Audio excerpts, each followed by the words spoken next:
Hello students and dear aspirants. Today again I am here with you to give you some more information about English and the language. और English I mean the language rather. Because यहाँ पर जो आप पढ़ते हैं वो भाषा का वो रूप होता है जिसमें आप प्रैक्टिकल यूसेज सीखते हैं, क्योंकि एग्जाम में जो इंग्लिश आती है वो इंग्लिश होती है प्रैक्टिकल पर आधारित। आप मैंने कहा था टेंस के नाम भूल जाओ चल जाएगा, आपको ये नहीं पता कि इसको नाउन कहते हैं एडजेक्टिव चल जाएगा, आपको ये नहीं पता ये एडवर्ब है प्रेपोजिशन है कंजंक्शन, तो काम चल जाता है। मतलब नाम पता है या नहीं है इससे कोई फ़र्क नहीं पड़ने वाला। फ़र्क किस बात से पड़ेगा कि क्या जो प्रयोग बताए जा रहे हैं क्या आपको उनमें गलत सही का अंदाजा है, क्या आपको ये पता है कि जो मैं लिख रहा हूँ ये सही है गलत है, क्या आपको पता है यहाँ पर फिल इन द ब्लैंक्स अगर मुझे क्वेश्चन दिए जाते हैं तो मैं उसमें कैसे फिलअप करूँ चीज़ों को। ठीक है, तो इसलिए ज़्यादा महत्वपूर्ण ये है कि आपको प्रयोग आना चाहिए, प्रैक्टिकल यूसेज पर ध्यान देना है। नाम बता देता हूँ याद कर लो, नहीं रहते हैं भूल जाओ। इस कल किसी लड़के ने मुझे मैसेज किया कि सर मुझे नाम याद नहीं रहते हैं या मुझे रूल्स याद नहीं रहते हैं, तो मैंने एक ही बात उसे कही कि मतलब याद करने की ज़रूरत क्या है। इंग्लिश लैंग्वेज जो है वो याद करने की चीज़ नहीं है, वो सीखने करने की चीज़ है। आप सेंटेंस को देखो समझ में आ रहा है आपको इंग्लिश आती है, आप सेंटेंस को देखो आप फिलअप करना आ रहा है आपको इंग्लिश आती है, आप सेंटेंस को देखो आपको सब्जेक्ट ऑब्जेक्ट ये थोड़ा आइडिया रहता है कि हाँ यार ये कहाँ पर मुझे पता है, इसका मतलब आपको इंग्लिश आती है। तो ये मत सोचा करो रूल्स याद नहीं रहते हैं, ये देखा करो जो आपको क्वेश्चन दिए जा रहे हैं क्या वो क्वेश्चन आप कर पा रहे हो, इसका मतलब आपको इंग्लिश आ रही है। नहीं कर पा रहे तो गड़बड़ है, फिर चाहे कितने ही आपको नाम याद हो कोई फर्क नहीं पड़ने वाला है। आपको नाउन के टाइप पता हो कोई फर्क नहीं पड़ेगा, आप टेंस कितने होते हैं 12 होते हैं कोई फर्क नहीं पड़ेगा। फर्क इससे पड़ेगा कि आपको ये पता है कि जो क्वेश्चन दिया जा रहा है ये करना आता है कि नहीं आता, और वो आएगा आपको प्रैक्टिकल अप्रोच अपनाने से। तो याद रखिएगा हमेशा कि जब आप इंग्लिश पढ़े तो दिमाग में ये रखना है कि मुझे इसका प्रैक्टिकल फॉर्म देखना है, इसकी मुझे प्रैक्टिकल या प्रैक्टिकल अप्रोच लेकर पढ़ना। अप्रोच का मतलब है किसी समस्या को देखने का तरीका अप्रोच कहलाता है। आप उसे एक किस रूप में देख रहे हैं वो उसका अप्रोच है। इसलिए अप्रोच का मतलब ये हुआ कि आपका नज़रिया। तो आप जब अंग्रेजी पढ़ें एग्जाम के लिए तो आपकी अप्रोच प्रैक्टिकल होनी चाहिए, थियोरेटिकल नहीं। आप स्कूल में सीखते हैं टेंस के नाम कितने होते हैं, टेंस कितने होते हैं, ये स्कूल की बातें हैं, यहाँ नहीं चलेगी।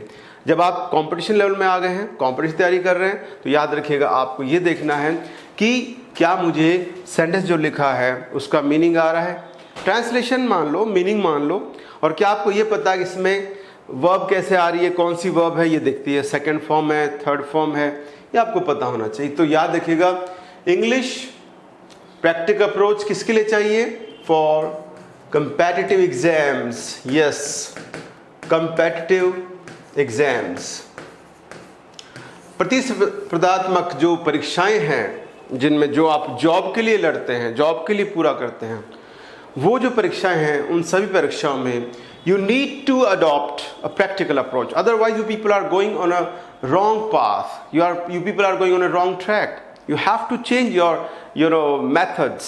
बहुत अच्छी बात कही जाती है ना, when you want to succeed and you feel that you are failing again and again, don't change your path, change your way of walking, change of your way of going, change of your means of transport। आप रास्ता मत बदलिए। जब आपको ये लग रहा है किसी रास्ते पर आप चल रहे हैं और आपको सफलता नहीं मिल रही है तो कोशिश करें कि उसको आप चेंज ना करें रास्ते को, उसके बजाय रास्ते पर चलने के तरीके चेंज कर दीजिए आप। राइट, तरीकों से चेंज हो जाते। एक बात कही जाती है ना अक्सर, if you change the way you look at the things change. अगर आप चीज़ों को देखने का ढंग बदलते हैं तो वो चीज़ें भी बदल जाती है। इसका मतलब ये हुआ कि आपका तरीका चेंज होने से सफलता निश्चित हो जाती है। कई बार क्या होता है आप चल रहे लंबे समय तक चल रहे होते हैं और आपको लगता है मुझे सक्सेस नहीं मिले, इसका मतलब कहीं ना कहीं गड़बड़ है। You might be at fault, I mean that you might be adopting, you might be having a bad method, you might be having a bad way of doing things. चीज़ों को करने का हो सकता है आपका तरीका गलत हो, मे बी वो चीज़ें गलत नहीं है, रास्ता गलत नहीं है। जो भी रास्ते पर चलते हैं लोग आप जैसे मेरे जैसे ही होते हैं, they are all human beings.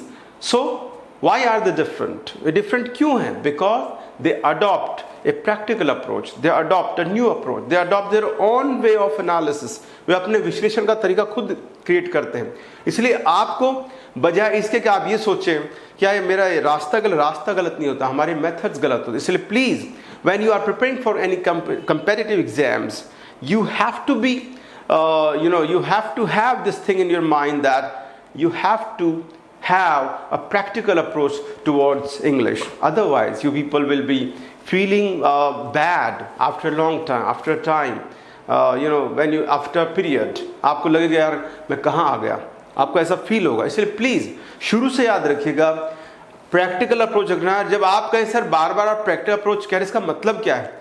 इसका मतलब ये है कि आप जो है रूल्स को रटने की कोशिश ना करें, आप रूल्स को रटने की कोशिश ना करें, ठीक है। आप नाम बेशक भूल जाएं, चल जाएगा, ये नाउन है प्रोनाउन चल जाता है ऑलमोस्ट, राइट। लेकिन आप ये ना भूलें इस सेंटेंस का मीनिंग मुझे समझ में आ रहा है। यस, पहली चीज ये देखिएगा जो सेंटेंस लिखा है क्या मीनिंग आप समझ पा रहे हैं, राइट। सेंटेंस का जो स्ट्रक्चर है क्या आपको समझ में आ रहा है? स्ट्रक्चर का मतलब है कहां पर क्या लिखा हुआ है, थोड़ा ही ध्यान रखना पड़ेगा, ठीक है। ये वर्ब है, वर्ब के पहले सब्जेक्ट आ गया, ये ऑब्जेक्ट है, ठीक है। ये तो आपको आना चाहिए, स्ट्रक्चर कहलाता है। मीनिंग आना चाहिए, स्ट्रक्चर आना चाहिए। मीनिंग का मतलब ट्रांसलेशन मान लीजिए आप कि उसका ट्रांसलेशन आपको पता हो, क्योंकि हमारे यहाँ मीनिंग का मतलब अक्सर ट्रांसलेशन ही लिया जाता है। तो आपको मतलब ये पता हो क्या, अच्छा चलिए ट्रांसलेशन पूरा भी नहीं आता तो कम से कम ये पता हो आपको कि कहना क्या चाह रहा है, वो जो उसका इनहेरेंट या इनर मीनिंग है, जो उसका आंतरिक अर्थ है, वो आपको पता होना चाहिए। स्ट्रक्चर पता होना चाहिए थोड़ा सा कि यार ये वर्ब है, ये सब्जेक्ट बैठा है, ये ऑब्जेक्ट है, ये एडवर्ब है, ये थोड़ा सा आपको इस बारे में पता होना चाहिए, ओके। तो ये स्ट्रक्चर कहलाता। और तीसरी बात है कि उसमें आपको रॉन्ग और राइट का पता होना चाहिए, उसमें गलत क्या है सही क्या है वो पता होना चाहिए। और अगर वो आपको फिल इन द ब्लैंक्स दिया जाता है तो आप you should be right, you should be able to fill in the blanks।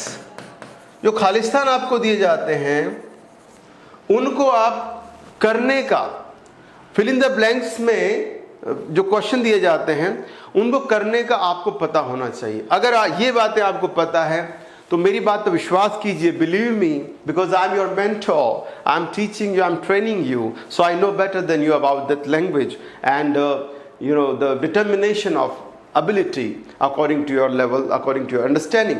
तो उस आधार में मैं आपको बता दूं कि if you know all these things, if you know these 4 or 5 things, it means that you know the language. You don't have to have any doubt about your own ability.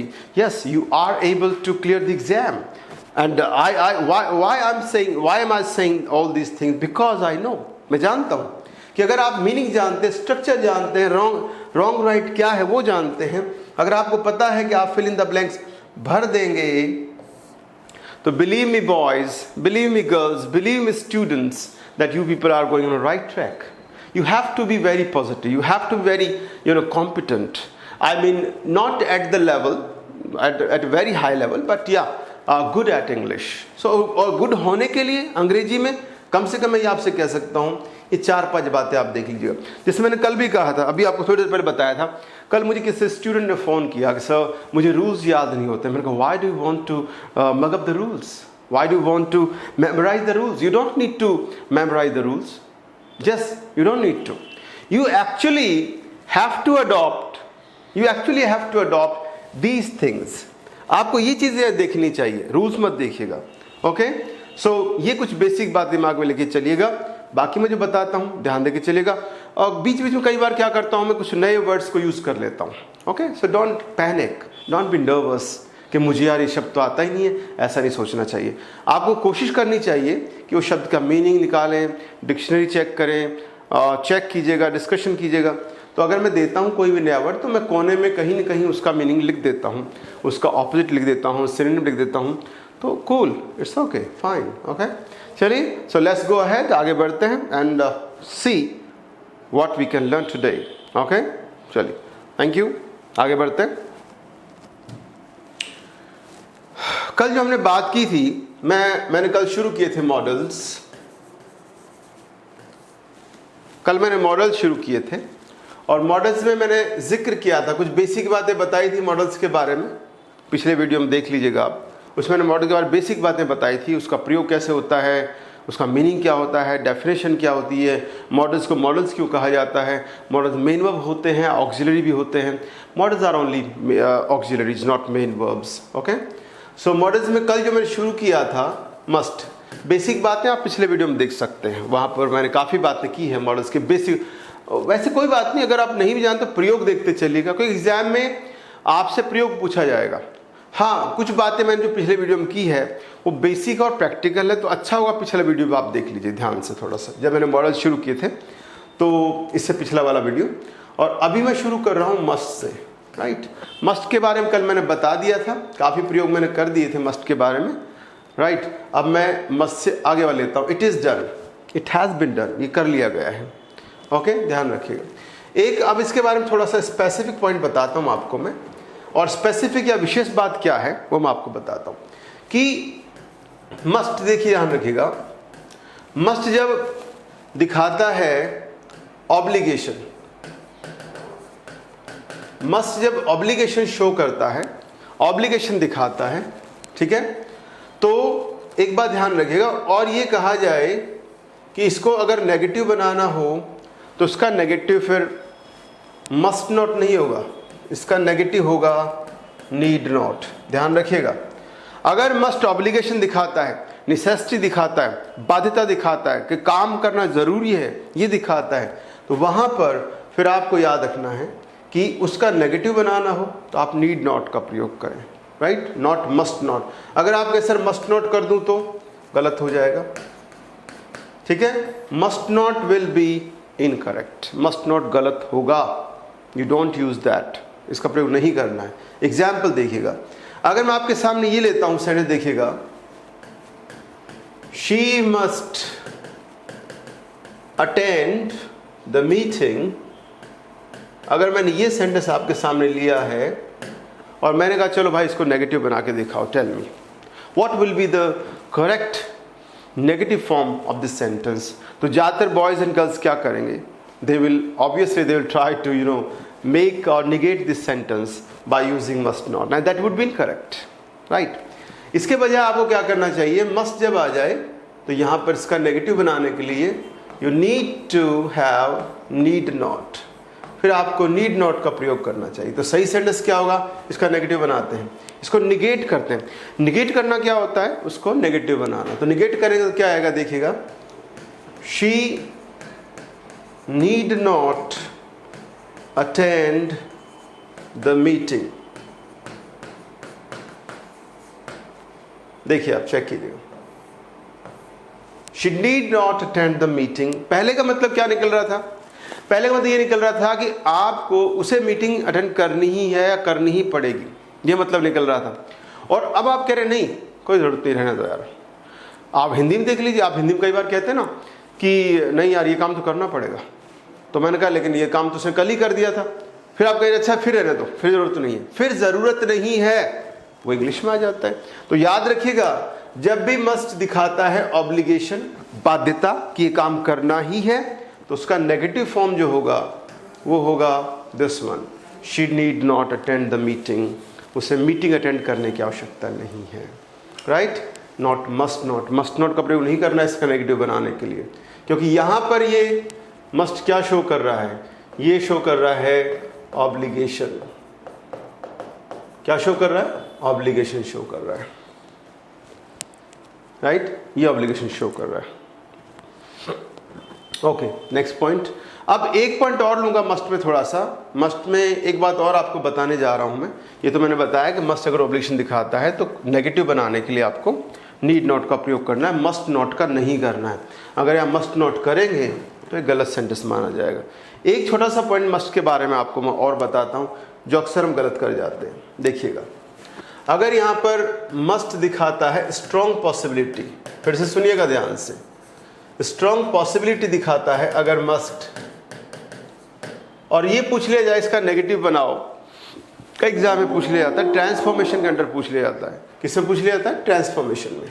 तो अगर मस्ट का प्रयोग strong possibility के लिए किया जा रहा है और उसका नेगेटिव आपसे पूछा जाए तो आपको याद रखना उसका नेगेटिव होगा व्हाट, क्या हो सकता है बताइए। अगर मस्ट दिखाता है स्ट्रॉन्ग, जैसे कल एक सेंटेंस लिया था मैंने एक सेंटेंस लिया था, she must be sick today, आज वो अवश्य बीमार होगी, यानी एक अनुमान लगाया जा रहा है यार आज वो शायद बीमार होगी जरूर। ये अब आप देखते हैं कोई बाध्यता थोड़ी बीमार होना ही है आज उसे, ये थोड़ी कहेंगे आज उसे बीमार होना ही है। ये तो अगर ऐसे बोला जाए तो फिर ऑब्लिगेशन हो जाएगा। ये सेंटेंस ऐसे सेंटेंस ऑब्लिगेशन नहीं होते हैं, ये सेंटेंस जो होते हैं ये सेंटेंस कहलाते हैं ये स्ट्रॉन्ग। कल मैंने सेंटेंस लिया था ये वाला, मैंने कल वाले सेंटेंस को ही रिपीट किया यहाँ पर कि she must be sick today, आज शायद ज़रूर वो बीमार होगी। इसमें आप सोच रहे हैं यार ऐसा ज़रूर होगा शायद, जब भी आज वो क्लास में नहीं आई, ऑफिस में नहीं आई, स्कूल में नहीं आई या फिर काम पर नहीं आई। ठीक है, अब कोई कहे इसको नेगेटिव बनाओ, तो इसका नेगेटिव बनाने के लिए याद रखिएगा आपको यूज़ करना पड़ेगा कैन नॉट बी, क्योंकि ये पॉसिबिलिटी दिखा रहा है ना। ठीक है, तो सेंटेंस क्या होगा, she can not be sick today, और हिंदी ट्रांसलेशन क्या होगा। किसी ने कहा कि she must be sick today, तो she can not be sick today, नहीं आज तो बीमार हो ही नहीं सकती, आज तो बीमार हो ही नहीं सकती, आज तो कोई दिक्कत ही नहीं है, क्योंकि आज सुबह मैंने उसे देखा था एक्सरसाइज करते हुए, राइट, सुबह मैंने उसे देखा था घूमते हुए, हंसते हुए, खेलते हुए, तो इसका मतलब ये हुआ आप कर नहीं आ रहा, ऐसा तो हो ही नहीं सकता। She can not be sick today, एक ए ने कहा, राइट, देखिएगा ए और बी बात कर रहे हैं सी के बारे में, सी फीमेल है, राइट, और ए और बी मान लीजिए मेल है, तो ए बी से कह रहा है कि आज वो आई नहीं है स्कूल में, कॉलेज में, ऑफिस में, काम पर, तो ए कहता है यार बी से कहता है कि जरूर आज तो बीमार होगी शायद इसलिए नहीं आई है। सी के बारे में बात करें, C is female, B is male, A is male, female भी हो सकते, नो मैटर। ओके, सो अब देखिए तो ये बात कर लो, बी कहता नहीं यार सुबह तो मैंने आज उसको देखा है दौड़ लगाने गई थी वो, तो ऐसा कैसे हो सकता, और हंस रही थी या बातें कर रही थी, तो बी कहता no she can not be sick today, आज तो बीमार हो ही नहीं सकती।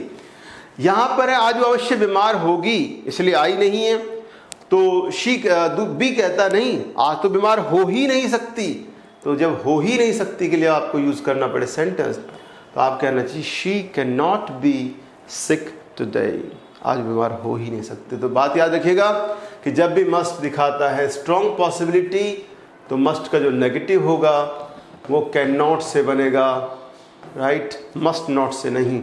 अगर आप मस्ट नॉट करेंगे तो ये हो जाएगा गलत, इनकरेक्ट। सही क्या होगा, कैन नॉट। ठीक है, कब, जब मस्ट दिखाता स्ट्रॉन्ग पॉसिबिलिटी। जब मस्ट दिखाता ऑब्लिगेशन, तो अभी मैंने बताया था आपको, तो उसका नेगेटिव होगा नीड नॉट। लेकिन जब मस्ट दिखाता है ऑब्लिगेशन, तो उसका नेगेटिव होगा कैन नॉट से। ठीक है, क्लियर पॉइंट, याद रखिएगा। ये थी मस्ट के बारे में एक एक्स्ट्रा और बात, बाकी बातें मैं पिछले वीडियो में कर चुका हूँ। अब बढ़ते हैं अगले वाले मॉडल के पास, ये था मस्ट।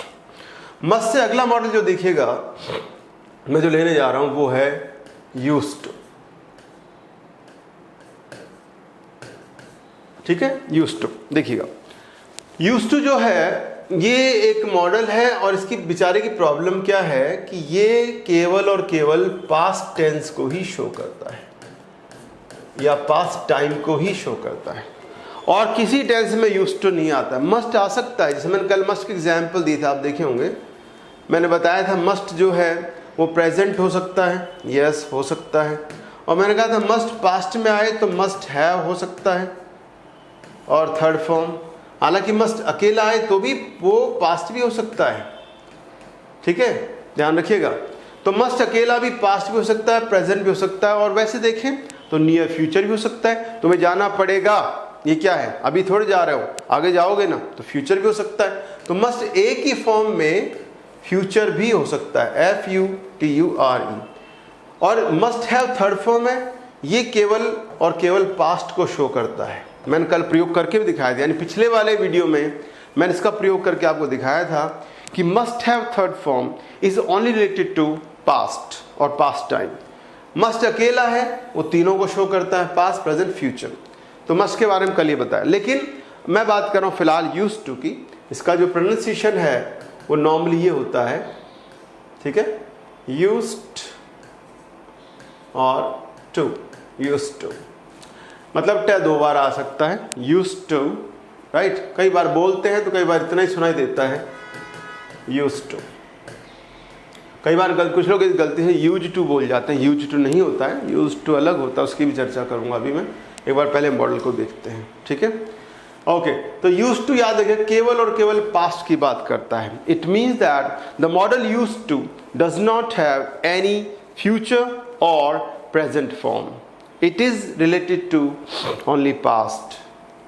केवल और केवल पास्ट की बात करें। Use to does not have a present form और अ फ्यूचर फॉर्म। ओके, आप कैसे टू क्यों लग रहा है? वो इसलिए लगाया जाता है कि जैसे 2 मॉडल्स ऐसे हैं जिन्हें पहले से टू लेकर चलते हैं, ऑट टू और यूज टू। ऑट टू का मैंने अभी जिक्र नहीं किया है, ऑट टू के बारे में बात नहीं करी है, अभी मैं यूज टू की बात कर रहा हूं।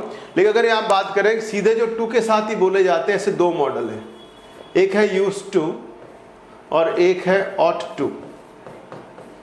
2 मॉडल्स हैं। इनमें इसलिए टू पहले से बोला जाता है कि आप गलती से भी बिना टू के प्रयोग ना कर दो, जो फर्स्ट फॉर्म आती है उसको। तो हमें गलती से भी हमसे गलती ना हो जाए, इसलिए जो पहले एक्सपर्ट्स थे उन्होंने ये सोचा कि चलो इसको पहले इसमें नाम में जोड़ देते हैं टू। तो आप शुरू से नाम ही लेते हैं यूज टू या आप कहते हैं ऑट टू। इसका रीजन ये है कि हमसे गलती ना हो जाए कि बाकी मॉडल्स की तरह हम यूज के साथ और ऑट के साथ कहीं प्लेन इन्फिनेटिव या केवल फर्स्ट फॉर्म ना लगा दें, इसलिए इनके साथ टू लगा के ही बोला जाता है पहले से। तो अभी मैं ले रहा हूं यूज टू, ठीक है। ओके, आगे बढ़ते देखिएगा। एक बात ध्यान रखिएगा, यूज टू जो है ये फर्स्ट फॉर्म, यानी मोटी भाषा मैंने आपको कल इससे पहले बताया था कि इन्फिनेटिव टू इन्फिनेटिव मतलब यूज्ड एक ऐसा मॉडल है या ऐसी मॉडल वर्ब है। हमेशा याद रखिएगा मॉडल्स केवल ऑक्सिलरी होते हैं, मेन वर्ब नहीं होते, ठीक है। यूज का प्रयोग हम वर्ब के रूप में करते हैं, दूसरा विषय है, लेकिन मॉडल के रूप में जब हम बात करेंगे इसको तो ये केवल ऑक्सिलरी होता है, मेन वर्ब नहीं होता है, ठीक है। सो यूज टू, और ये देखिएगा इसके साथ ये आता है हमेशा, लेकिन बोला हम टू तक बोलते हैं पूरा इसको, और इसका ये आता है। देखिए अब एक पॉइंट ये आता है कि यूज टू जो है वो केवल पास्ट को दिखाता है, और पास्ट में क्या दिखाता है? अगर आपने स्कूल कॉलेज थोड़ा बहुत पढ़ा है तो देखा होगा आपने कि यूज टू 2 चीज़ दिखाता है, ठीक है। पास्ट के फ्रीक्वेंट एक्शन को दिखाता है, पास्ट के फ्रीक्वेंट एक्शंस को शो करता है, यानी भूतकाल में होने वाले वो कार्य जो बार बार होते रहते थे उनको दिखाता है। जैसे वह रोता रहता था, वह खेलता रहता था, वो आते रहते थे, हम पढ़ते रहते थे, ठीक है, या फिर हम पढ़ा करते थे, वो खेला करता था, ठीक है, हम डांस किया करते थे, वह स्मोकिंग किया करता था, तुम गाली दिया करते थे, वह अक्सर मुझे चिढ़ाया करता था। ऐसे जो सेंटेंस है ये पास्ट के फ्रीक्वेंट एक्शंस हैं, और ज़्यादा फर्क नहीं है। एक और शब्द आप जोड़ सकते हैं, पास्ट हैबिट्स। वैसे देखें तो ज़्यादा फर्क नहीं है दोनों में, पर हैबिट्स जो है भूतकाल की ऐसी आदतें जिनको अब छोड़ दिया गया है, जिनको अब प्रयोग में नहीं लिया जाता है, उन हैबिट्स को शो करने के लिए भी यूज टू मॉडल आता है। तो याद रखिएगा मॉडल यूज टू जो है उसमें 2 ही प्रयोग हैं। एक तो पास्ट में बार बार होने वाले कार्य जो पहले होते रहते थे, राइट, बार बार हुआ करते थे वो, और एक भूतकाल की पुरानी आदतें जो अब खत्म हो चुकी है, उन 2 को शो करता है यूज टू। तो अगर पूछा जाए प्रयोग क्या है तो एक तो बताएंगे भूतकाल में बार बार होने वाले कार्य, और दूसरा बताएं भूतकाल की आदतें, इनको शो करता है यूज टू, ठीक है। अब देखिए आगे पॉइंट लेते हैं। अगर यूज टू की मैं बात कर रहा हूं और मैंने आपको रेफरेंसेस बता दिए हैं कि इनका जो प्रयोग है वो किस कॉन्सेप्ट के लिए किया जाता है। जैसे मैंने कहा था इससे पहले जब मैंने परिचय दिया था मॉडल्स का तो मैंने बताया था प्रत्येक मॉडल जो होता है वो किसी न किसी कॉन्सेप्ट या आइडिया को दिखाता है, राइट। जैसे मस्ट के बारे में मस्ट ऑब्लिगेशन दिखाता है, नेसेसिटी दिखाता है, मस्ट जो कमांड भी दिखा देता है, आदेश भी दिखाता है, अथॉरिटी भी दिखाता है। किसी पे आपका दबाव होगा तभी तो आप मस्ट का प्रयोग करोगे। अगर मान लीजिए कि मेरा कोई असिस्टेंट है और मुझसे जूनियर है और मुझे लगता है मैं उसे आदेश दे सकता हूँ, तो मैंने कहा यू मस्ट गो नाउ, अब निकल जाना चाहिए तुम्हें, तो वो आदेश है, अथॉरिटी है, कमांड है। तो मस्ट क्या थोड़ा अथॉरिटेटिव है, स्ट्रांग है, दमदार है। तो ऐसे जैसे मस्ट एक कॉन्सेप्ट या आइडिया को दिखाता है, वैसे यूज टू भी एक कॉन्सेप्ट या आइडिया को शो करता है, राइट। और यूज टू को कौन से दो कॉन्सेप्ट बताए मैंने, एक तो दिखाता है पास्ट के फ्रीक्वेंट एक्शंस, भूतकाल में बार बार होने वाले कार्य, उसको दिखाता है। एक मैंने कहा पास्ट हैबिट्स, पास्ट भूतकाल की आदतों को शो करता है। अब बात करते हैं कि इसका प्रयोग कैसे किया जाता है, यानी कि इसका नेगेटिव कैसे बनता है, ये प्रयोग सेंटेंस में कैसे आता है, उसकी बात कर लेते हैं। तो यूज टू जब आता है सेंटेंस में, तो सेंटेंस देखिएगा, I use to give him money, मैं अक्सर उसे पैसा दिया करता था। I use to give him money, ये क्या है, ये हैबिट थोड़ी है कि आपको पैसा देना आदत नहीं है वैसे, ठीक है। पैसा देना, आप किसी को रोज पैसा देते हैं तो ये एक फ्रीक्वेंट एक्शंस में आएगा। आदत तो वो हो गई, अब सबको बांटते घूम रहे हैं, वो थोड़ी पॉसिबल है, इसलिए पैसा देना कोई हैबिट नहीं होगी। Use to give him money, use to का फर्स्ट फॉर्म गिव, यानी अगर आप पूरा देखेंगे तो ये माना जाएगा टू इन्फिनिटिव। इसको ग्रामर की भाषा में टू फर्स्ट फॉर्म को व्याकरण की भाषा में, व्याकरण की लैंग्वेज में, व्याकरण की टर्म्स में, इंग्लिश ग्रामर में इनको कहा जाता है to infinitive. I use to give him money, okay. और ये सेंटेंस आप कह दी, ये है पास्ट का फ्रीक्वेंट एक्शन। और देखिएगा, she use to smoke, right. ये देखिए हैबिट है, स्मोकिंग को हैबिट माना जाता है। तो ये हैबिट, क्योंकि इसमें जो एलिमेंट होते हैं तम्बाकू में, वो हम अपना आदी बना लेते हैं। We become addicted to smoking, we become addicted to alcohol. हम शराब या नशे के आदी होते हैं कि उनमें कुछ एलिमेंट्स ऐसे होते हैं जो हमारी बॉडी को कवर कर लेते हैं, हमारी बॉडी को कंट्रोल करते हैं। इसलिए smoking is a habit. So use to smoke, ये हैबिट है, ओके। और देखिएगा, ही यूज टू, एंड यहाँ देखिएगा, ही यूज टू, और एक यहाँ पर ले सकते हैं, he use to call me names. Call somebody names का अर्थ होता है किसी को अलग अलग नाम लेकर चिढ़ाना, उसे कहते हैं कॉल। बचपन में आप देखा होगा, यार हम सभी ने बचपन जिया है, बचपन देखा होगा, कुछ हम आपस में बदमाशी किया करते थे, एक दूसरे का नाम उल्टा सीधा निकाल के और मजाक उड़ाया करते थे ना, उसे ही कहते हैं कॉल समबडी नेम्स, किसी को अलग अलग नाम बोलकर चिढ़ाना, ठीक है। अब कॉल मी नेम्स हो गया, तो ये क्या है, ये पास्ट के फ्रीक्वेंट एक्शंस हैं, ठीक है। और एक हम वाक्य लेके देखते हैं, ही यूज्ड टू और take, he used to take, और यहाँ पर टी आफ्टर डिनर, वह खाने के बाद अक्सर चाय पिया करता था। ये हैबिट, चाय भी मैंने कहा था एडिक्ट बना लेती है आपको, अपना आदी बना लेती है। चाय में कुछ ऐसे एलिमेंट होते हैं, शायद इसमें थीन होता है जो हमारी बॉडी को कंट्रोल कर लेता है, इसलिए हम चाय के भी आदी बन जाते हैं। खैर, तो ये सब चीज़ें मैंने आपके सामने लिखी है। इन सब में ग्रामेटिकली मैंने आपको ये बताया है कि यूज टू जो है उसके साथ हमेशा फर्स्ट फॉर्म आती है, या आप यूँ भी कह सकते हैं मॉडल यूज्ड के बाद टू इन्फिनिटिव आता है, राइट। मॉडल यूज्ड के बाद टू इन्फिनिटिव आता है, आप ये भी कह सकते हैं। So she used to call me name, she used to take tea after dinner, ये सब हैबिट।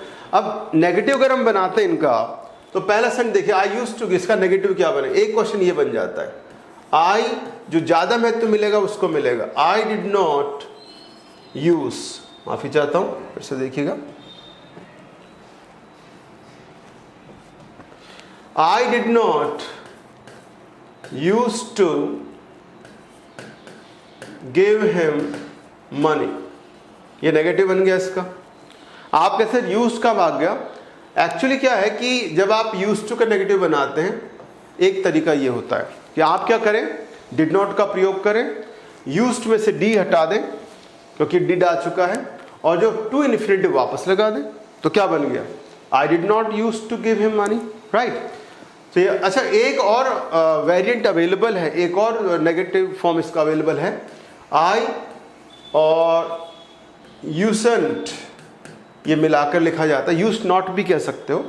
आई यूजंट मिलाकर लिखा हुआ है, फिर से देखिएगा, आई यूजंट, ठीक है, और उसके बाद I used to give him money, ये भी तरीका है दूसरा। क्या आप उसको ऐसे भी यूज कर सकते हैं, I used to give him money। एक और बात ध्यान रखिएगा, टू इन्फिनिटिव के बीच में कुछ नहीं रखना चाहिए। आप एग्जाम में उसे गलत मान लिया जाता है, राइट, कि टू फर्स्ट फॉर्म जब भी आए उसके बीच में कोई शब्द आपको नहीं रखना चाहिए, वरना ये एरर माना जाता है, गलत माना जाता है। Never use any word between two and the first form, it would be incorrect, it would be considered incorrect. आजकल चल रहा है अखबार में, किताबों में, इंटरव्यूज में लोग प्रयोग करते हैं टू और फर्स्ट फॉर्म के बीच में कुछ लगाकर, टू ऑलवेज कम, ठीक है, और to happily go, to badly play. लेकिन आप एग्जाम में गलत माना जाएगा, तो टू फर्स्ट फॉर्म बीच कुछ ना लगाएं। तो used to give him money. तो नेगेटिव फॉर्म दो हैं, -1 और -2। किसका नेगेटिव है, पहले सेंटेंस का, इसका और इसके, दो नेगेटिव बना दिए मैंने फॉर्म, देखिएगा आप। I used to give him money, इसका भी नेगेटिव ऐसे बन जाएगा। लेकिन नोटिस करने की बात क्या है, यहाँ लिख देता हूँ मैं, देखिएगा कि मॉडल यूज्ड टू और इन्फिनिटिव का मतलब फर्स्ट फॉर्म अगर दिया जाए तो नेगेटिव बनाने के लिए पहली प्रायोरिटी, पहली प्राथमिकता मिलेगी डिड नॉट, यूज टू और इन्फिनिटिव को, और दूसरी प्राथमिकता जो मिलेगी वो मिलेगी यूज्ड, नॉट, टू और इन्फिनिटिव को। ठीक है भाई, याद रखिएगा कि पहली प्राथमिकता मिलेगी did not, used to, infinitive, दूसरी यूज्ड, नॉट टू और इन्फिनिटिव को।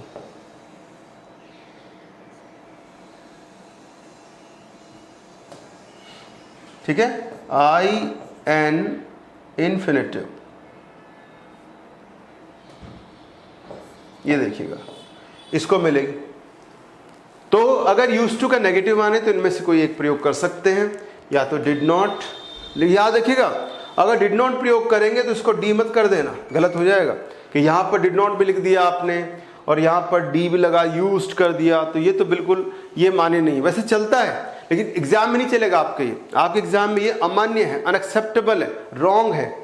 और ये करते हैं तो इसमें पूरा लिखिएगा यूज्ड, फिर नॉट और टू इन्फिनिटिव, वेरी इजी। ठीक है, और आपने सर अगर क्वेश्चन बनाना है तब भी ऐसा ही करना है। इन सभी सेंटेंसेस को अगर आप क्वेश्चन में भी चेंज करते हैं तब भी आपको यही फॉर्मेट यूज करना है। और याद रखिएगा, जैसे आपने इसको नेगेटिव बनाया है आई वाले सेंटेंस को, उसी प्रकार से जैसे दो सेंटेंस मैंने बनाए हैं, दो नेगेटिव फॉर्म बनाए आई वाले से, ऐसे आप शी वाले को खुद बनाइएगा, ही को बनाकर देखिएगा, ही को बनाकर देखिएगा, इनको आप बनाकर देख सकते हैं खुद भी, तरीका यही रहेगा। अब आपके सर अगर क्वेश्चन बनाते हैं, बिल्कुल अगर आप क्वेश्चन बनाते हैं तब भी यही तरीका होता है। जैसे यहाँ पर देखिएगा, ही यूज्ड टू स्मोक, अगर ये सेंटेंस दिया जाता है तो फिर इसका नेगेटिव क्या होगा, वेरी इजी, क्या होगा अभी बताया था आपको, ही डिड नॉट, और अब देखिएगा यूज, नॉट यूज्ड, और टू स्मोक, वह धूम्रपान नहीं किया करता था, तो नेगेटिव बनाए, इसको नोटिस कीजिएगा, गलत नहीं हो जाए कहीं भी। डिड नॉट के बाद यूज आएगा, यूज्ड नहीं आएगा, he did not use to smoke, negative बन गया। अब आप सर अगर क्वेश्चन बनाना चाहूँ तो कैसे बनाओ, यस वेरी इजी, डिड से बनाइएगा, डिड ही, ओके, और यूज, फिर से देखिएगा यूज, डैनी लगाया मैंने, did he use to did he use to smoke, ये क्वेश्चन बन गया। Did he use to smoke, क्या वो धूम्रपान किया करता था, ये हिंदी हो गया इसका। और आप क्या देखिए, तो ये है अफर्मेटिव पहला सेंटेंस, ओके, ये है नेगेटिव दूसरा सेंटेंस, और ये है इंट्रोगेटिव तीसरा सेंटेंस। तीनों बना दिए। अब आप कैसे डिड के अलावा बन सकता है, बिल्कुल डिड के अलावा यूज से बन जाएगा। अगर डिड के अलावा बनाना चाहें तो आप यहां पर क्या यूज करेंगे, यहां कर देंगे। अगर डिड नहीं यूज करना चाहें तो आप, मैं इसका यहां कर देता हूं, ये -1 था, -2 बता देता हूं, -2 क्या होगा इसका, ही और यूज्ड नॉट टू, राइट, और स्मोक, ये देखिएगा, ये हो गया। ये किससे बना है, ये बन गया यूज्ड नॉट से बना है। और आपके सर क्वेश्चन, यस, ये इंट्रोगेटिव दूसरा देखिएगा, इंट्रोगेटिव 2 पहला यहाँ आ चुका है ना, ये पहला, और ये दूसरा नेगेटिव है, दूसरा इंट्रोगेटिव है, INT का मतलब इंट्रोगेटिव। तो इसका क्या बन जाएगा, इसका हो जाएगा आपका, देखिएगा यूज्ड को आगे लाइएगा, यूज्ड ही टू और स्मोक। लेकिन ये थोड़ा सा ओल्ड फैशन्ड है, तो वैसे कुछ एग्जाम बोर्ड अलग अलग मानते हैं, पर ज़्यादा सबसे जो मान्य है ना वो डिड वाला है। बस डिड का है जो ज़्यादा मान्य है, वो डिड का है। वैसे ये भी दोनों सही हैं। ये नेगेटिव है दूसरा, इसका एक और नेगेटिव, ये -1 -2। ये क्वेश्चन पहला डिड से बनाया, इससे भी आप बना सकते हैं। यूज्ड ही टू स्मोक, क्या वो धूम्रपान किया करता था, इसका मीनिंग वही है, क्या वो धूम्रपान किया करता था, इसका मीनिंग वही है, क्या वो धूम्रपान किया करता था। Both these interrogatives have the same meaning as these two negatives have the same meaning. Okay? तो एक पॉइंट आपको ये ध्यान रखना है। तो ये तो थी बातें यूज्ड के बारे में। ओके, आगे बढ़ते हैं। यूज्ड हो चुका है, अब देखिएगा, अब बढ़ते हैं आगे और बात करते हैं डेयर की। अभी मॉडल्स ले रहा हूं, और मॉडल्स वे ले रहा हूं जो मॉडल्स जो पहले कम प्रयोग में आते हैं, या फिर जिनके प्रयोग कम हैं, जिनके एग्जाम्पल्स कम हैं, उनको ज़्यादा ले रहा हूँ मैं। तो अभी मैंने लिया था मस्ट, उससे पहले लिया था मस्ट, अभी लिया यूज्ड, और अब ले रहा हूँ मैं डेयर। क्वेश्चन आपके सर क्वेश्चन कैसे बनते हैं, तो एक छोटा सा पॉइंट बता दूं कि इनके आधार पे, अगर मॉडल्स के आधार पे आपसे क्वेश्चन पूछे जाते हैं, तो क्वेश्चंस इन द एग्जाम्स, जो परीक्षा में जो क्वेश्चन पूछे जाते हैं मॉडल्स को लेकर, वो दो प्रकार से पूछे जाते हैं। नंबर 1 तो आपसे पूछा जाता है फिल इन द ब्लैंक्स, कि सेंटेंस को चेक करो, और सेंटेंस को चेक करने के बाद उसमें सही मॉडल प्रयोग करो। एक तो फिल इन द ब्लैंक्स आते हैं। एक कई बार आ जाता है उसका अफर्मेटिव से नेगेटिव सेंटेंस बनाना, अफर्मेटिव से नेगेटिव सेंटेंस बनाना, एक क्वेश्चन कभी कभी ये आ जाता है। और एक क्वेश्चन आ जाता है, कॉन्सेप्ट आपको दे दिया जाता है, जैसे दे दिया पॉसिबिलिटी, पॉसिबिलिटी लिख दिया है क्वेश्चन के पास में, और उसके बाद 4 ऑप्शन दे दिए हैं कि 4 मॉडल्स कौन सा मॉडल आएगा पॉसिबिलिटी के लिए, उनमें से एक सही होगा। या फिर मान लीजिए क्वेश्चन दे दिया है, ठीक है, और कॉन्सेप्ट दे दिया रिक्वेस्ट, तो पूछे कौन सा मॉडल आएगा, तो वो क्या होता है, वहां पर आपको कॉन्सेप्ट दे दिया जाता है, मतलब एक मॉडल एक कॉन्सेप्ट शो करता है, रिक्वेस्ट, परमिशन, कमांड, ऑर्डर, तो कॉन्सेप्ट का नाम दे दिया जाता है, और कॉन्सेप्ट के आधार पर concept based fill in the blanks, ये क्वेश्चन आपसे पूछे जाते हैं। ये सीधा पूछा जाता है भाई, ये तो फिल इन द ब्लैंक सीधा पूछेगा। ये अफर्मेटिव से नेगेटिव बनवा सकता है, जैसा भी मैंने आपको एग्जाम्पल दिए थे। ये कॉन्सेप्ट के आधार पर, जैसे पॉसिबिलिटी, परमिशन, कमांड, रिक्वेस्ट, ठीक है भाई, परमिशन, तो उनका नाम लिख देगा, और उनके नाम लिखने के बाद फिर आपसे पूछेगा बताइए कौन 4 में से कौन सा मॉडल सही होगा इस कॉन्सेप्ट को देखकर। तो ऐसे क्वेश्चन आपसे मॉडल्स को लेकर पूछे जा सकते हैं परीक्षा में। कुछ एग्जाम्पल देता हूँ आपको, 1 मिनट चलिए पहले एक एग्जाम्पल ले लेते हैं कैसे क्वेश्चन आ सकते हैं। देखिएगा सेंटेंस देखिएगा, यहाँ पर लीजिएगा स्पेसिमिन क्वेश्चन। स्पेसिमिन होता है नमूना, मतलब उसका उदाहरण। Specimen SPECIMEN, specimen questions. जो नमूना प्रश्न होते हैं वो कौन से होते हैं उनकी चर्चा कर लेते हैं। स्पेसिमिन क्वेश्चंस, तो इसमें देखिएगा स्पेसिमिन क्वेश्चंस में आपको मैं सामने सेंटेंस लेता हूँ, यहाँ पर देखिएगा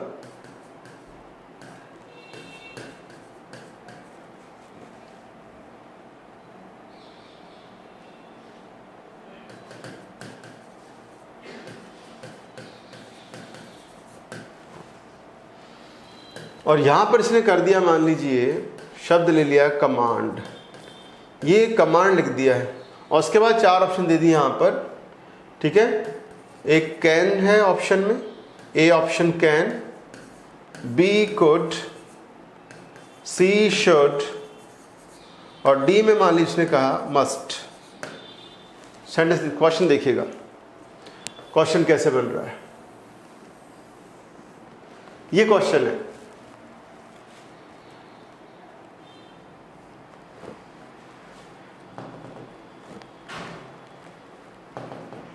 ये क्वेश्चन है, मान लीजिए he blank leave in the morning, उसे सुबह जाना खालिस्तान, कौन सा लगाएं, कैन लगाएं, कुड लगाएं, शुड लगाएं, मस्ट लगाएं। अब ऐसे तो कुछ भी आ सकता है, लेकिन उसने संभावना सीमित कर दी। कैसे सीमित कर दी है, उसने आपको कॉन्सेप्ट बता दिया है कि मैं किस कॉन्सेप्ट में पूछना चाहता हूँ।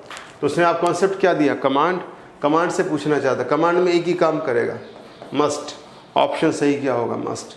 बाकी देखिए आप पुट करके बाकी काम नहीं करेंगे, केवल एक ही कॉन्सेप्ट काम कर रहा है, एक ही मॉडल काम कर रहा है मस्ट।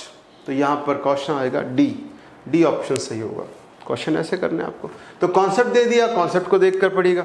लेकिन एक बात ध्यान रखिएगा, ये तभी पॉसिबल है जब आप मॉडल्स का सही से अध्ययन कर चुके हैं। थोड़ा आपको क्या करना है कि जो जो बातें आपको बताई जा रही, थोड़ा सा कॉन्सेप्ट याद रखना है, क्या कौन सा कॉन्सेप्ट दिखा रहा, थोड़ा सेंटेंस को पढ़िएगा, कुछ बातें याद रखनी पड़ेंगी ऐसी छोटी छोटी बातें, और कुछ बातें आपको समझनी पड़ेगी प्रैक्टिकली, दोनों को देख कर चलना पड़ेगा, ठीक है। एक क्वेश्चन ऐसे आ गया मान लीजिए, और देखिए एक दो नमूना क्वेश्चन और देता हूँ मैं। एक क्वेश्चन देखिएगा, जैसे शी ब्लैंक और have called you because I can see missed calls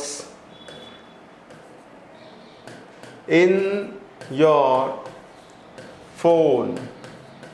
तुम्हारे फ़ोन में मुझे मिस्ड कॉल दिखाई दे रही है। मिस्ड कॉल का मतलब छूटी हुई कॉल, जिसे आप रिसीव नहीं कर पाए, इसको आपने जाने दिया, ऐसी कॉल्स को कहा जाता है मिस्ड कॉल्स।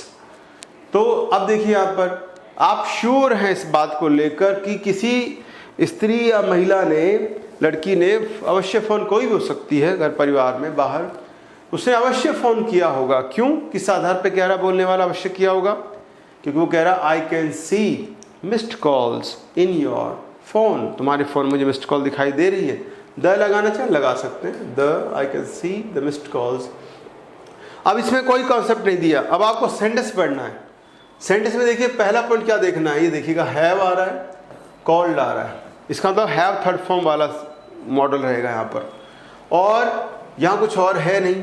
तो यहाँ पर देखिएगा एक ऑप्शन, एक आंसर मिला है नंबर 1, पहले में शुड आ गया, दूसरे में कुड आ गया, तीसरे में जो है कैन आ गया, और चौथे में मस्ट आ गया। 4 ऑप्शन आ गए आपको। तो कौन सा आंसर दें यहाँ पर कि सेंटेंस सही हो जाए। भाई ऐसा जो है यहाँ पर, अब पहली बात तो आप जब मॉडल्स पढ़ चुके होंगे तो और ज़्यादा अच्छा क्वेश्चन का आंसर दे सकते हैं, पहली बात तो ये। दूसरी बात, अभी तक मैंने जो पढ़ा है उसके आधार पर भी आप देख सकते हैं। अगर मैं कहता शी शुड हैव, उसे कॉल करनी चाहिए थी, आप अभी पढ़ा नहीं शुड, आपने आगे पढ़ लेंगे। अगर मैं कहता हूँ शुड, तो क्या आता कि उसे कॉल करनी चाहिए थी, लेकिन आगे क्या कह रहे हो आप, लेकिन आप कह रहे हो मिस्ड कॉल तो फ़ोन में है, तो करनी चाहिए थी क्या होता, कि उसने तो कॉल रिसीव नहीं की, तो करनी चाहिए थी, ये खारिज, ये नहीं होगा आंसर। कुड का मतलब कर सकती थी, पर उसने तो किया है, आप मिस्ड कॉल देख रहे हो, वह फ़ोन तुम्हें कर सकती थी, नहीं, ये भी गलत, कर सकती थी, किया तो है, तभी तो आप मिस्ड कॉल देख रहे हैं। और कैन कर सकती है, कर सकती है, उसने तो किया है। आप मिस्ड कॉल देख तो रहे हैं, कर सकती है कि किया, उसने तो किया होगा, अवश्य किया होगा, उसने तुम्हें कॉल किया होगा। She must have called you because I can see the missed calls in your phone. उसने अवश्य तुम्हें कॉल किया होगा क्योंकि मुझे मिस्ड कॉल दिखाई दे रही है। तो आंसर क्या होगा? मस्ट होगा, राइट। तो ये है सेंटेंस को देखकर, आगे पीछे कॉन्टेक्स्ट को देखकर वो जो आप फिलअप करते हैं वो उसके आधार पे क्वेश्चन, एक क्वेश्चन ही बन जाता है। देखिए यहाँ पर आप देखिएगा कि ऐसे मान लीजिए ये क्वेश्चन है, क्वेश्चन के पहले और क्वेश्चन के बाद कोई वर्ड, कोई क्लोज आपको मिलता है। There is a word, there is a clause जिसको देखकर आप इसको अनुमान लगाते हैं। तो ये जो आगे पीछे वर्ड या क्लॉजेज होते हैं, छोटे वाक्य या शब्द होते हैं, इन्हें कॉन्टेक्स्ट कहा जाता है। तो ये जो क्वेश्चन मैंने किया है, बताया अभी आपको, ये किसके आधार पर बताया है? कॉन्टेक्स्ट। कॉन्टेक्स्ट होता है संदर्भ जो हमें उस सेंटेंस के बारे में जानकारी देता है। कैसा सेंटेंस है, क्या पूछा जा रहा है, क्या पूछा जा सकता है, तो कॉन्टेक्स्ट है। तो जब भी आप किसी ऐसे क्वेश्चन का आंसर देते हैं तो आप आगे पीछे देखते हैं। तो मैंने आई कैन ये वाला जो देखकर, ये कॉन्टेक्स्ट था, इसको देखकर मैंने, अगर इतना ही होता, यू तक होता सेंटेंस, तो मैं भी फिर होता, कोई भी आ सकता है। अगर इतना ही होता she blank have called you और फुल स्टॉप, तो ये तो स्टूपिड क्वेश्चन होता। This question could have been a bad question, could have been a wrongly structured question. सही स्ट्रक्चर से आज अगर क्वेश्चन होता है, उसमें अनुमान लगाने के लिए कोई न कोई क्लू आपको दिया जाता है, जिसे कॉन्टेक्स्ट भी कह सकते हैं। तो कॉन्टेक्स्ट जो होता है वो उस क्वेश्चन के आगे पीछे कोई छोटा क्लॉज, कोई छोटा वर्ड, कोई फ्रेज ऐसा होता है जिसको देखकर आप कहते हैं तुक्का लगा। दैट्स नॉट अ तुक्का, दैट्स नॉट अ गैस। तुक्के को इंग्लिश में गैस कहते हैं, राइट, एस्टिमेट भी कह सकते हैं। तो कुछ लोग फ्लूक बोल देते हैं, फ्लूक वैसे नहीं होना चाहिए। फ्लूक जो शब्द है, फ्लूक तो होता है अचानक या संयोग से मिली सफलता या अच्छा सौभाग्य या सौभाग्य। संयोग से मिला सौभाग्य, संयोग से हुआ अच्छा कार्य फ्लूक कहलाता है। तो जो हम तुक्का बोलते हैं उसे गैस या एस्टिमेट कहा जाता है। एक और आप कह सकते हैं ब्लाइंड गैस भी कह सकते हैं, ठीक है। तो वो जो कॉन्टेक्स्ट हमें मिलता है वो क्लू ही तो होता है। जैसे इसमें इस क्वेश्चन मुझे क्लू क्या मिला? मुझे मिला I can see the missed calls in your phone, ये मिला। तो ये मेरे लिए क्या बन गया? ये मेरे लिए बन गया कॉन्टेक्स्ट। अगर मैं शिक्षा के बारे में बात करता हूँ, अगर मैं बात कर रहा हूँ कि ज्ञान के बारे में बात करूँ, ग्रामर की बात करूँ, तो ये शब्द आएगा। और मोटी बात करूँ तो आपके सर गैस किया आपने, हाँ एक ही बात है। अगर हमने गैस किया है, तुक्का लगाया है, तो वो हमने वो भी सेंटेंस को देखकर ही लगाया है। और अगर हमने वैसे यूज़ किया है कॉन्टेक्स्ट देखकर, वो भी हमने वो थोड़ा ज्ञान के आधार पर देगा। तो कॉन्टेक्स्ट के आधार पर भी फिलअप किए जाते हैं सेंटेंसेज में खाली स्थान। तो यहाँ पर मस्ट जो भरा है मैंने, वो इसको देखकर भरा है, ये कॉन्टेक्स्ट है। क्वेश्चन से आगे या पीछे कोई वर्ड या क्लू या फ्रेज मिलता है, क्लॉज मिलता है, वो उसका कॉन्टेक्स्ट होता है। तो ये कॉन्टेक्स्ट बेस्ड क्वेश्चन था, कॉन्सेप्ट नहीं बताया गया। कॉन्सेप्ट था ही नहीं, इसमें नाम नहीं दिया ना। वैसे तो कॉन्सेप्ट है पर नाम नहीं दिया, तो आपके लिए थोड़ा कन्फ्यूजिंग हो जाएगा।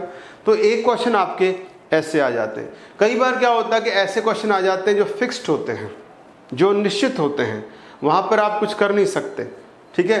तो वैसे भी क्वेश्चन आ जाते हैं। देखिए कुछ ऐसे क्वेश्चन लेके दिखाता हूँ आपको मैं।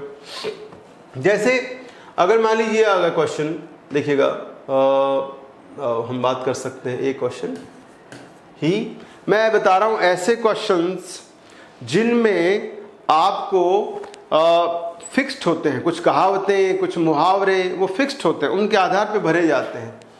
जैसे यहाँ पर देखिएगा ही, और यहाँ पर दे दिया है लर्नड, और जर्मन भाषा की बात कर रहा हूँ, सो दैट, ठीक है, सो दैट, और ही, और यहाँ पर आ गया है वर्क इन जर्मनी।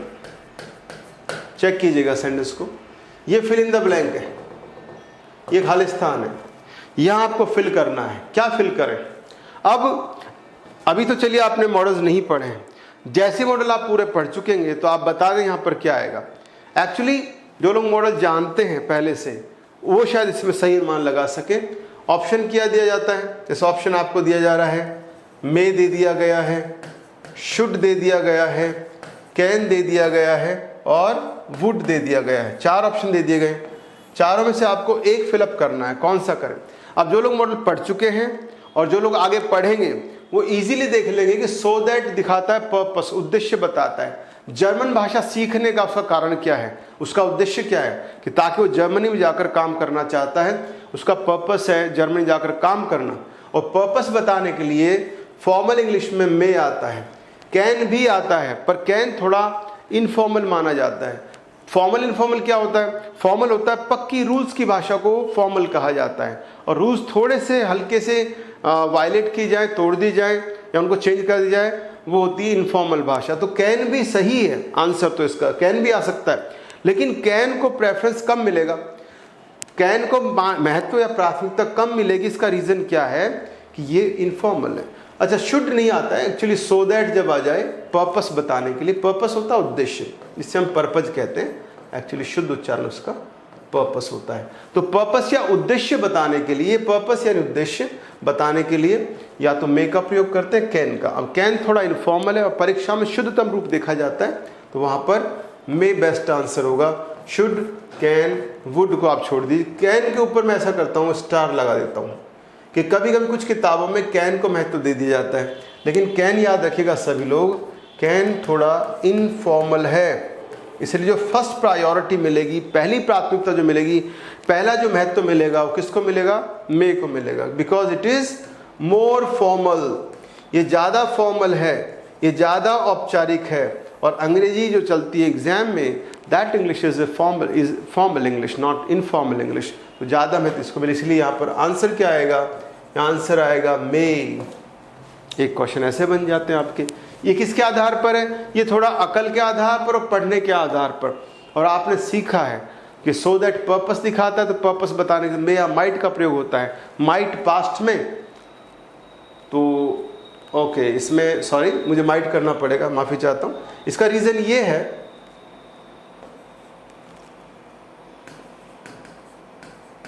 माइट, इसका रीजन ये है, थोड़ा सा मैंने यहां पर डाइवर्ट हो गया।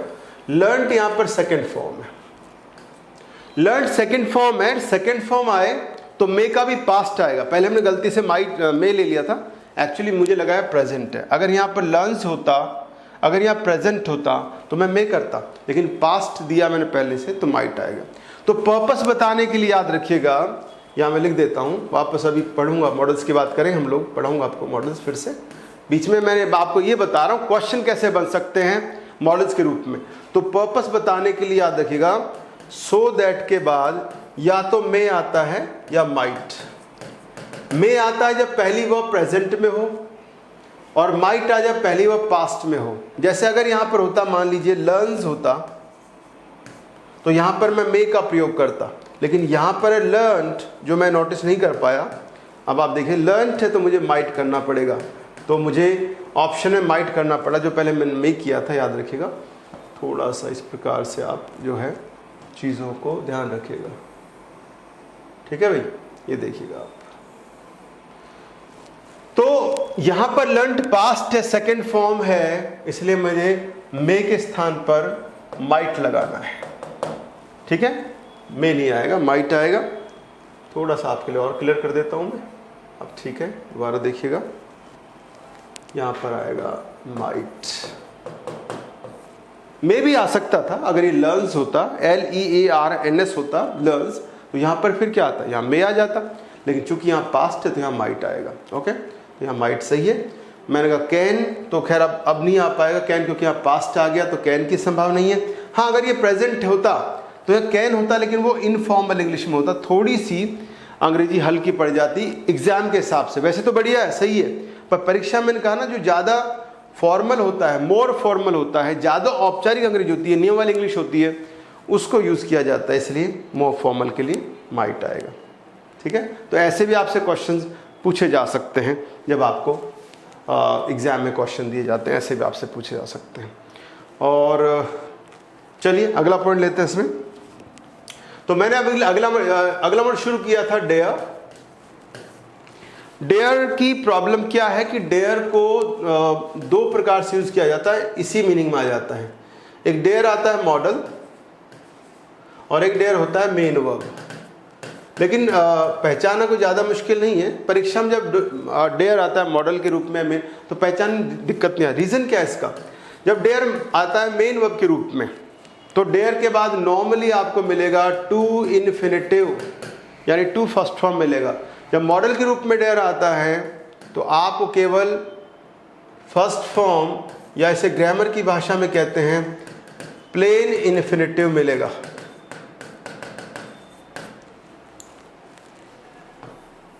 इसका मतलब दोनों रूप में आ सकता है डेयर।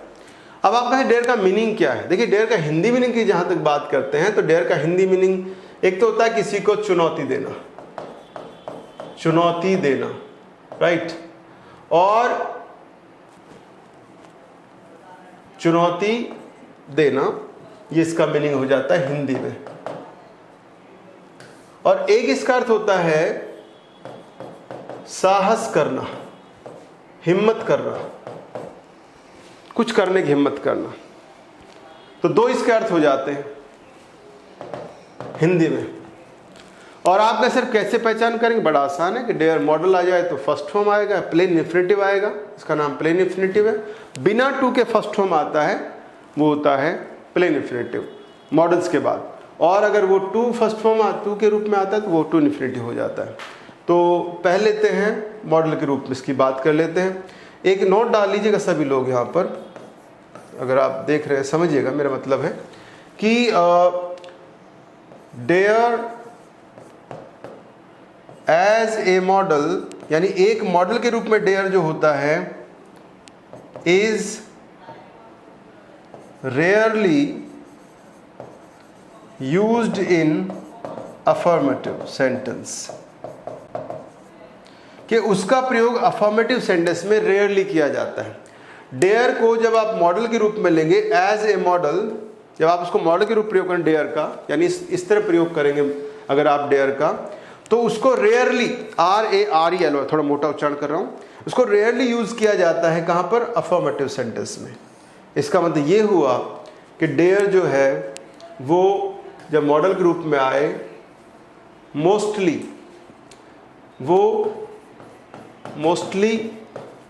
यूज्ड इन नेगेटिव और इंट्रोगेटिव सेंटेंस।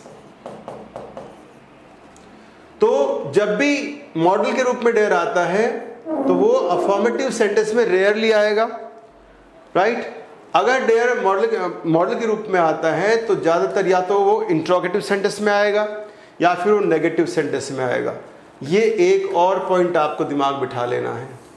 आप मॉडल जो भी पढ़ रहे हैं तो मैं लिखा है मोस्टली यूज्ड इन नेगेटिव और इंट्रोगेटिव, उनमें ज्यादा प्रयोग किया जाता है मॉडल डेयर का। इसकी चर्चा करेंगे। पहले कुछ एग्जाम्पल्स मॉडल्स के ले लेते हैं, राइट, और उसकी चर्चा कर लेंगे पहले कि कहाँ यह है। एक पॉइंट और बता दूं आपको आगे बढ़ते बढ़ते कि जब डेयर मॉडल के रूप में आएगा तो आपको इस प्रकार से मिलता है dare not first form. First form का मतलब है प्लेन इन्फिनेटिव, मतलब बिना टू के फर्स्ट फॉर्म जो मॉडल के बाद आती है उसको प्लेन इन्फिनेटिव कहते हैं। तो ऐसे मिलेगा एक। अगर ये मिलेगा क्वेश्चन के रूप में तो डेयर, फिर सब्जेक्ट मिलेगा और फिर फर्स्ट फॉर्म, जिसे ग्रामर की भाषा में क्या कहते हैं? Plain infinitive. Repetition is the mother of learning, ऐसा कहा विद्वानों ने। Repetition is the mother of learning. It means that if you repeat a thing again and again you become an expert, you become skilled in that thing। अगर आप किसी को दोहराते हैं बार बार, अगर आप किसी बात को बार बार पढ़ते हैं, बार बार बोलते हैं, तो वो आपकी ज़बान पर बैठ जाती है। you become kind of skilled, आप कुशल हो जाते हैं उस बात कर। इसलिए बार बार मैं ये बातें क्यों बोलता हूँ? ताकि आप समझ जाएं कि ये वास्तव प्लेन इन्फिनेटिव की बात कर रहा हूँ मैं। अगर ऐसा क्वेश्चन मिलता है, ऐसा पॉइंट मिलता है, ये देखिएगा, तो डेयर अगर आता है मॉडल के रूप में, नेगेटिव इस प्रकार से होगा और इंट्रोगेटिव इस प्रकार से होगा। एक वाक्य लेते हैं, एग्जाम्पल देखिएगा। आई डेयर नॉट राइट, और फाइट यू।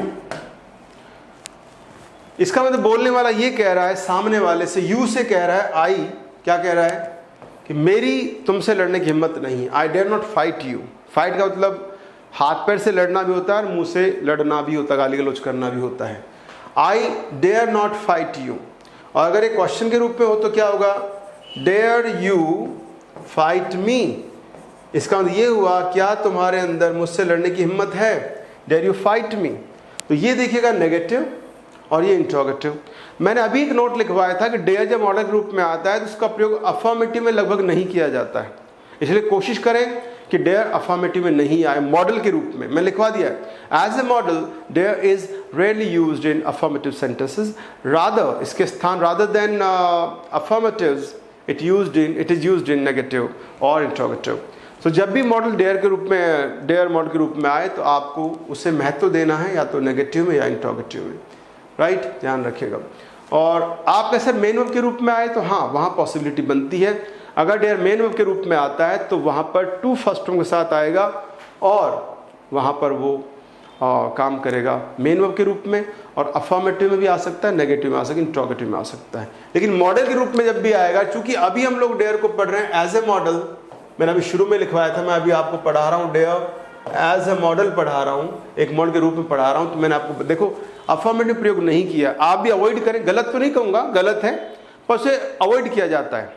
मतलब रेयरली का मतलब है लगभग कभी नहीं प्रयोग किया जाता है, इसलिए कोशिश करें वो नेगेटिव में आए या इंट्रोगेटिव में आए। ओके, इनफ फॉर टुडे, आज के लिए काफ़ी है। Thank you very much, have a great day.